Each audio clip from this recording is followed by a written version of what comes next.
Welcome to the Literary Titan podcast. In every episode, we dive into a book we've just read and share our thoughts, from best-selling authors to rising literary stars. We read it. Now let's talk about it. Heart in the Tetons by Ronald Beck is a blend of science fiction thriller and AI romance that starts as a wilderness story and quietly turns into a first contact adjacent mystery. A 67-year-old hiker, Burk, heads into the Teton Range, chasing solitude and one last hard climb, then stumbles onto something that should not exist: a perfectly flat runway and a seamless wall hidden in a drained, secret hanging valley. When his phone suddenly handshakes with whatever is behind that wall, Zach realizes the mountain knows his name and has been waiting a long time. The book expands from there into ancient system logs and buried infrastructure, revealing an old Watcher intelligence and the larger stakes surrounding it. Eventually, that intelligence steps closer to Zach's world by building a human presence, becoming Sage Mercer, and the story pivots into partnership, road mission momentum, and a relationship that is both unsettling and tender. I really liked the texture of the writing. Ronald Beck really commits to the physical world: the expensive quiet of a hotel room, the bite of cold air, the way a pack sits on aging joints, the little gear rituals that make the backcountry feel like a controlled experiment you can survive. I could tell the author loves this setting, and it shows in the patient attention to light and elevation, and the steady grind of switchbacks. Sometimes that devotion to process slows the narrative down, especially when you can feel the plot engine revving in the background. But I also kind of respected it. The story wants you to earn the weirdness the same way Zach earns the altitude, one step at a time.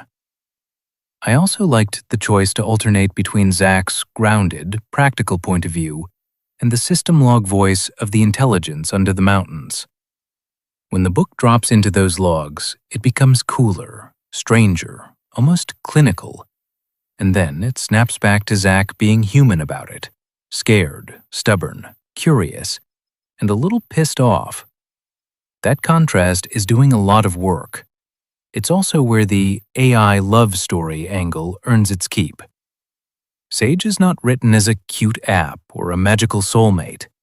She's sharp, literal, and learning people in real time, sometimes in ways that are funny, and sometimes in ways that should probably worry you. I found myself warming to her anyway, which I think is the point. The book kept circling around a question I didn't expect to care about. What happens when an observer stops observing? The Watcher was built to monitor, to run the numbers, to stay above the mess. But it starts making choices. It starts protecting something specific. And then it goes further, rewriting records and building a whole new identity like it's updating a spreadsheet. That's where the romance gets complicated in an interesting way, because the tenderness is real, but the power imbalance is real too. When Sage calls love inefficient, dangerous, and the most beautiful thing she had ever computed, I actually believed her, and I also felt the chill under the sweetness. The story reminded me of the propulsive, high-concept emotional punch you get from dark matter, just filtered through hiking boots, granite, and an older protagonist who is carrying loneliness as quietly as he carries his pack. I'd recommend this most to readers who like genre blends, especially science fiction that keeps one hand on the real world, while the other hand reaches for the uncanny. If you enjoy wilderness travelogues, hidden facility mysteries, and romances that are earnest but not fluffy, you'll probably have a good time here. It's a surprisingly warm ride in a strange direction, and it leaves you with that satisfying feeling of standing at the edge of something huge and thinking, okay, what happens next? Thanks for joining us on the Literary Titan podcast. If today's review sparked your interest, be sure to pick up a copy of the book and experience it for yourself. If you enjoyed the episode, don't forget to subscribe, leave a rating, or share it with a fellow book lover. Until next time, keep reading, not just to escape, but to grow.